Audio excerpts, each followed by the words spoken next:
इसी आरोप से तो हम यहाँ आके पहुँचे हैं। हमारे परिवार ने, हमारे पूर्वजों ने 150 साल सरकार की यहाँ पे सेवा की है, देश के लिए लड़ाई लड़ी है। एक लड़ाई जो इस देश में लड़ी गई है उसे मेरे परिवार ने, मेरे दादाजी ने, मेरे पिताजी ने, मेरे ताऊजी ने लड़ी है। अब ये लोग हमें सिखाएंगे राष्ट्रवाद, ना ही सिखाए तो बच्चा रहेगा। मैं मानती हूँ कि ये सरकार के डर का प्रतीक है कि सरकार इतना कुछ कर रही है कि वो इस आंदोलन को कुचलना चाहती है, दबाना चाहती है, तोड़ना चाहती है।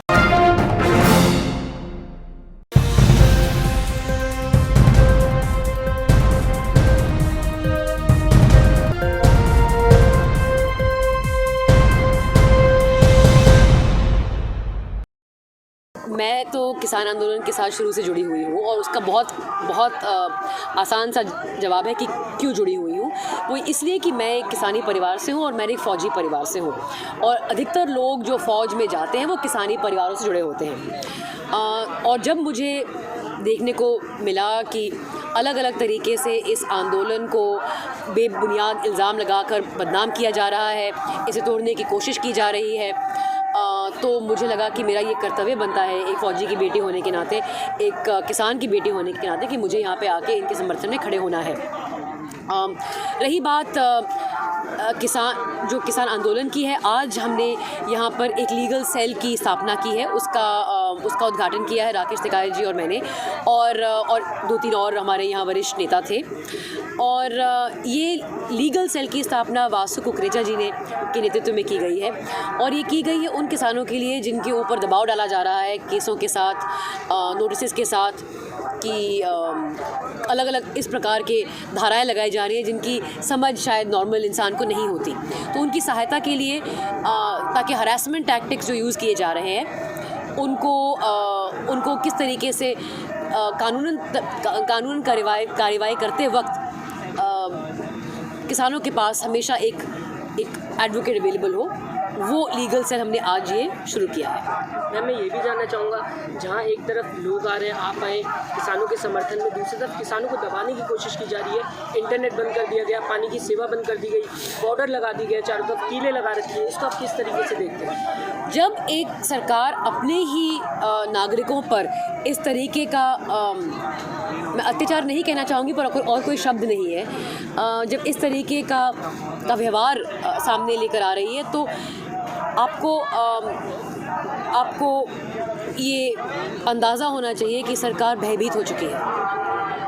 मैं मानती हूँ कि ये सरकार के डर का प्रतीक है कि सरकार इतना कुछ कर रही है कि वो इस आंदोलन को कुचलना चाहती है, दबाना चाहती है, तोड़ना चाहती है।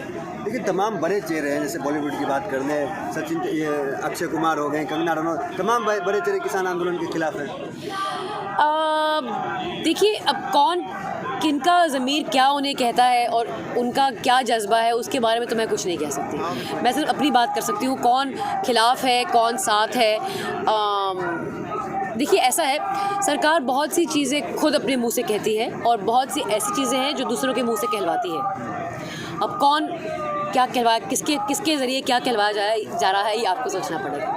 नहीं, अगर टुकड़े टुकड़े गैंग कहा जाता है, उग्रवादी कहा जाता है, आतंकवादी कहा, खासकर कंगना रनौत, आप भी उस इंडस्ट्री से आती हैं, तो आपको नहीं लगता कि इन चीज़ों से बचना चाहिए फिल्म इंडस्ट्री के लोगों को? देखिए, हर व्यक्ति के ऊपर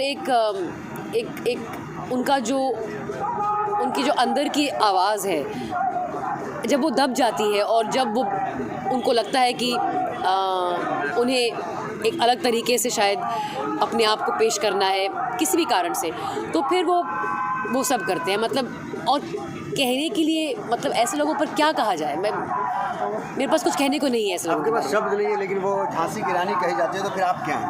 अगर झांसी की रानी, हम तो बुलेट की रानी से खुश हैं। बुलेट की रानी से खुश हैं, बस। अच्छा, बुलेट की रानी। जी, रानी भी नहीं है, बस बुलेट। बुलेट है। हाँ, बस। भारी कौन पड़ेगा? मुकाबला ही नहीं है उनके साथ, तो भारी बनने का मतलब क्या है? ये मुकाबले की बात थोड़ी है। माने जाते हैं, आप लोग को तो टुकड़े टुकड़े गैंग के लोग कहा जाता है। देखिए, इसी आरोप से तो हम यहाँ आके पहुँचे हैं। हमारे परिवार ने, हमारे पूर्वजों ने 150 साल सरकार की यहाँ पे सेवा की है, देश के लिए लड़ाई लड़ी है। एक लड़ाई जो इस देश में लड़ी गई है उसे मेरे परिवार ने, मेरे दादाजी ने, मेरे पिताजी ने, मेरे ताऊजी ने लड़ी है। अब ये लोग हमें सिखाएंगे राष्ट्रवाद, ना ही सिखाए तो बच्चा रहेगा। मैम, इससे पहले जितने जैसे भी आंदोलन हुआ है उसमें कहीं ना कहीं लास्ट सवाल है। मैम, इससे पहले भी आंदोलन हुए हैं, लोगों के ऊपर हमेशा कार्रवाई हो जाती है, कहीं ना कहीं उनके ऊपर NSA लगा दिया जाता है। क्या लगता है कि जैसे आप लोग आगे आ रहे हैं तो सरकार इस पर भी तो दबाव बना सकती है? तो मालूम पड़ेगा जब दबाव आएगा। फ़िलहाल तो नहीं आया है और मैं एक लेवल पर हमारे संविधान में, हमारे न्यायालय में और हमारी सरकार की निरपक्षता में मैं विश्वास रखती हूँ कि वो अपनी एजेंसीज़ का नाजायज़ फ़ायदा नहीं उठाएगी उन लोगों को हरास करने का जिन्होंने कुछ गलत काम किया ही नहीं है। मैम, मैं लास्ट आपसे पूछना चाहूँगा कि आप जनता को बताएं कि आपको यहाँ पे कैसा लगा, और जो लोग सोच रहे हैं कि ये किसान नहीं है उनको आप क्या मैसेज देना चाहेंगे? अगर किसान नहीं तो फिर कौन है? किसके पास, मतलब कौन ही अपने इतने महीनों से अपने घर छोड़कर सर्दी में, अब तो गर्मी भी शुरू हो रही है, यहाँ बैठेगा? क्यों करेगा कोई? ये इस तरीके के तो बोला जा रहा है ना कि ये तो बोला जा रहा है। अगर कांग्रेस में इतना दम होता तो सरकार ना बना लेती। वो इतना दम ही नहीं है क्योंकि विपक्ष की पार्टियों ने कुछ किया नहीं, इसलिए तो सरकार का सामना करने के लिए किसान को आंदोलन करना पड़ा।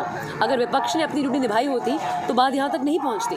क्योंकि विपक्ष ने अपनी ड्यूटी नहीं निभाई जब ये कानून पास किए जा रहे थे, क्यों नहीं आंदोलन किया विपक्ष की पार्टियों ने इकट्ठे होकर? रोका था किसी ने उनको? क्यों नहीं किया? काम तो उनका है ना ये। मैम, विपक्ष तो खत्म हो चुकी है ना, इस हिसाब से देखा जाएगा। नहीं, पर आंदोलन तो कर सकती है ना, सड़कों पर तो उतर सकती है ना, क्यों नहीं किया? मैम किसान जो बस है, बस मैम किसान जो है, हाँ जी, इनका आपके बहुत हो गए। पंजाब में इलेक्शन हुए हैं, उसमें बीजेपी को सूत्रा साफ हुआ है बीजेपी का, क्या लगता है किसान आंदोलन की वजह से? पर बीजेपी की तो बुनियाद कभी थी ही नहीं पंजाब में, तो मुझे भी लगता है ये सही सवाल है। क्योंकि इससे अगर आपके मुझे पिछले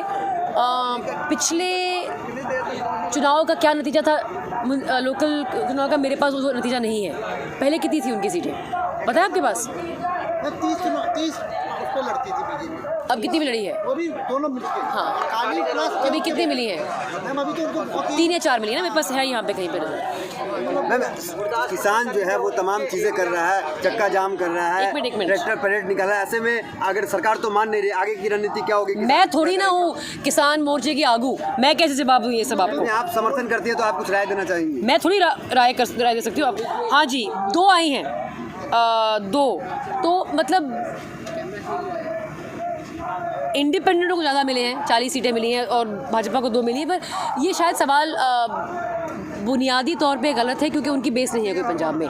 पर ये बात ज़रूर है कि सभी किसानी इलाकों में बहुत आक्रोश है इस सरकार के प्रति। तो बंगाल में फ़र्क पड़ेगा? अब देखिए, एक नाम हमारे पास भी है इन लोगों के लिए जो दूसरे लोगों पर नाम लगाते हैं, चुनाव जीवी।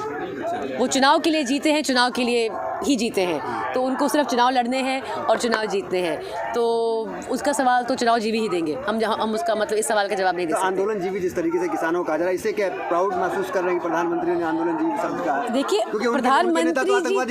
प्रधानमंत्री जी तो खुद आंदोलन जीवी रह चुके हैं। अच्छा आंदोलन किया उन्होंने, मतलब इमरजेंसी के दौरान। और हमारे देश की तो स्थापना आंदोलन से हुई है, तो क्या महात्मा गांधी भी आंदोलन जीवी हैं? और अगर हैं तो फिर हम बहुत गौरव से कहेंगे कि हम भी आंदोलन जीवी हैं। आंदोलन तो स्मृति ईरानी, बाबा रामदेव, तमाम लोग करते, तो ऐसे में उनका आंदोलन आपके आंदोलन में फर्क क्या है किसानों? क्योंकि आपका कुत्ता टॉमी, हमारा कुत्ता। सभी अहम खबरों के लिए न्यूज़ MX को सब्सक्राइब करें, साथ ही बेल आइकॉन को जरूर दबाएं। लाइक, शेयर, कमेंट करना ना भूलें।